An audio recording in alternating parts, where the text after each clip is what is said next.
Biosphere के मानव उपयोग के लिए प्रबंधन, ताकि यह भविष्य की पीढ़ियों की जरूरतों और आकांक्षाओं को पूरा करने की अपनी क्षमताओं को बनाए रखते हुए वर्तमान पीढ़ियों को सबसे बड़ा स्थायी लाभ प्रदान कर सके। इस प्रकार संरक्षण सकारात्मक है। प्राकृतिक पर्यावरण के संरक्षण, रखरखाव, सतत उपयोग, बहाली और वृद्धि को गले लगाता है। वास्तव में FAO की परिभाषा में उन प्रजातियों को शामिल किया गया है जो पालतू बनाने की सीमा पर है या पालतू बनाने की क्षमता के साथ है। उदाहरण के लिए इसमें बेंटैंग, मिथुन, याक और गौर सहित कई एशियाई अनगुलेट्स शामिल हैं। केवल प्रदर्शन को देखकर आर्थिक क्षमता को नहीं आंका जा सकता है। मिथुन अपने पर्यावरण के लिए अत्यधिक अनुकूलित है और उनके प्रदर्शन को उनकी अपनी पर्यावरणीय परिस्थितियों में तुलनात्मक रूप से मापा जाना चाहिए। बेहतर या संशोधित परिस्थितियों में या गहन प्रबंधन के तहत उनकी तुलना जानवरों की अन्य नस्लों के साथ नहीं की जानी चाहिए। इसके अलावा उन्हें उन उत्पादों के संबंध में जांचा जाना चाहिए जिनके लिए उनका चयन किया गया था और जिन परिस्थितियों में वे विकसित हुए थे, उनका मूल्यांकन किया जाना चाहिए। आवतानी ट्राइब्स के जितने भी लोग हैं, चाहे आदि हो, निशी हो, गालो हो, तागिन हो, आपतानी हो, मिशमी हो या इवन शेरडुकपेंस, मिथुन का महत्व बहुत होता है समाज। इसका बहुत कारण हो सकता है। कहने के लिए तो इसे कहते हैं the animal of the eastern Himalayas, Bos frontalis. हमारे जो ट्राइब्स के लोग, एंड विशेषकर मैं आदि के उदाहरण देके या आदि के बारे में ही बोल रहा हूँ, तो सलूम पूजा होते हैं। तो सलूम को कहीं न कहीं बहुत बार मैंने बहुत जगह देखा भी है कि ये कृषि प्रधान ये फेस्टिवल है। असल में ये नहीं है। सलूम का 1/3 मिथुन या जीव जंतु पर ही डेडिकेट किया जाता है। पहला दिन होता है जिसमें लिंगर लेगोम आवंग, लिंगर लेगोम आवंग दिखाता है। इसमें नरेट करते हैं पुजारी या मीरी सलूम में कि किस तरह मिथुन आए इस दुनिया में। एंड सलूम शब्द जो है वो भी मिथुन पर ही निर्भर है। ऐसा मतलब मिथुन, तालुम मतलब फेंसिंग। तो ऐसा तालुम से आधारित ये फेस्टिवल है। आदि में भी मिथुन को शादी ब्याह में प्रयोग करते हैं, पूजा पाठ में प्रयोग करते हैं। मिथुन हमारे समाज में इम्पोर्टेंस इसलिए भी है कि वो समाज से जुड़ी हुई है, धर्म से जुड़ी हुई है। हमारे आदि में विश्वास करते हैं कि मिथुन के बिना समाज ही नहीं हो सकता है, उस तरह का हो जाता है। मिथुन को उनके संभावित वैज्ञानिक उपयोग के लिए संरक्षित किया जाना चाहिए।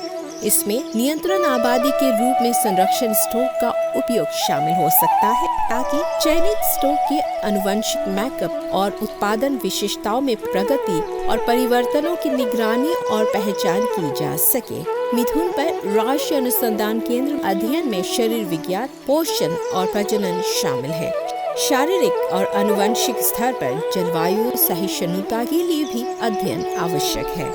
रोग प्रतिरोध और संवेदनशीलता में अनुसंधान के लिए आनुवंशिक रूप से विशिष्ट नस्लों की भी आवश्यकता होती है, जो बेहतर दवा या रोग के प्रबंधन के विकास में मदद कर सकती है।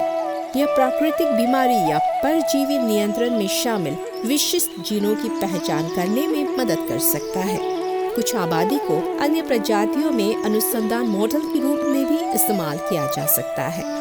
मिथुन आनुवंशिक संसाधनों के संरक्षण का विचार दो अलग अलग लेकिन आपस में जुड़ी अवधारणाओं पर केंद्रित हो सकता है। पहला जीन का संरक्षण है और दूसरा नस्लों या आबादी का संरक्षण। जीन का संरक्षण एक आबादी या आबादी के समूह के भीतर निहित व्यक्तिगत आनुवंशिक रूप से नियंत्रित विशेषताओं के अस्तित्व को सुनिश्चित करने के लिए कार्रवाई को संदर्भित करता है। ऐसे कार्यक्रमों के लिए आवश्यक है कि संरक्षित की जाने वाली एक विशिष्ट विशेषता को स्पष्ट रूप से पहचाना जाए। एक विशेषता को प्रदर्शित करने वाले जानवरों की उपस्थिति या कार्य में पहचाना जा सकता है और आबादी के भीतर एक जीन के रूप में इसे संरक्षित करने के लिए एक कार्यक्रम विकसित किया जा सकता है।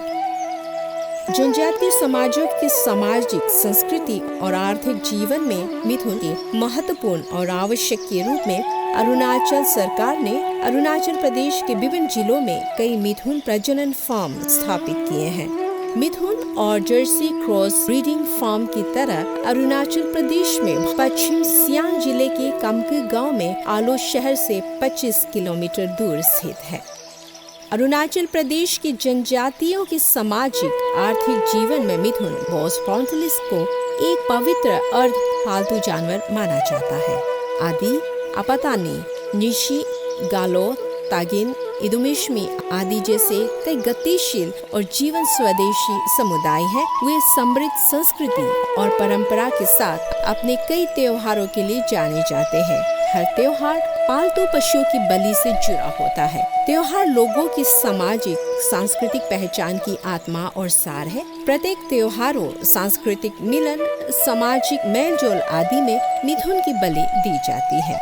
विवाह समारोह, सामुदायिक दावत और अन्य महत्वपूर्ण समारोह में लोकप्रिय है। व्यक्ति की मृत्यु के समय मिथुन भी बलि होता है। ऐसा माना जाता है कि अगर ऐसा बलिदान किया जाता है तो यह मृतकों की आत्मा को प्रसन्न करता है और आत्मा को बेचैनी से दूर रखता है। स्थानीय समाजों के बीच वस्तु विनिमय व्यापार प्राचीन काल से चल रहा है, जहां मिथुन उच्च मूल्य विनिमय का साधन है जो अब तक कुछ गांव स्तर पर प्रचलित है। स्थानीय आबादी के विवाह समारोह में दुल्हन के उपहार के रूप में भी दिया जाता है, जहां दुल्हन की कीमत दुल्हे के परिवारों द्वारा दुल्हन के परिवार को मिथुन की पेशकश की संख्या के साथ मापी जाती है। प्रत्येक स्थानीय त्योहार या स्थानीय पूजा की शुरुआत मिथुन की बलि से होती है। ऐसा माना जाता है कि मिथुन की बलि देना पूर्वजों या बुरी आत्मा को भोज देना है, ताकि त्योहार शांति और सद्भाव के साथ मनाया जा सके। इन सभी त्योहारों और स्थानीय समारोह के अलावा सामुदायिक भोज में मांस के उद्देश्य से मिथुन की बलि दी जाती है। इन आधुनिक दिनों में स्थानीय समारोह और अन्य उद्देश्यों के लिए इसकी उच्च मांग के कारण मिथुन को बहुत आसानी से धन में परिवर्तित किया जा सकता है। भारत के उत्तर पूर्वी पहाड़ी क्षेत्र में मिथुन पालन पशुधन उत्पादन प्रणाली का एक महत्वपूर्ण घटक है। इस प्रजाति के वैज्ञानिक पालन से गरीब मिथुन पालकों को उनकी आजीविका के लिए अतिरिक्त आय उत्पादन करने में भी मदद मिलेगी। इसलिए समय की मांग है कि उन राज्यों में वैज्ञानिक खेती को लोकप्रिय बनाया जाए जहां मिथुन पालन सदियों पुरानी प्रथा है। कृत्रिम गर्भाधारण, एस्ट्रस सिंक्रोनाइजेशन के क्षेत्र में समयबद्ध AI और भ्रूण स्थानांतरण तकनीक के क्षेत्र में हाल की सफलता निश्चित रूप से किसानों के क्षेत्र में गुणवत्ता वाले जर्मोप्लाज्म के प्रचार के लक्ष्य को प्राप्त करने में मदद करेगी।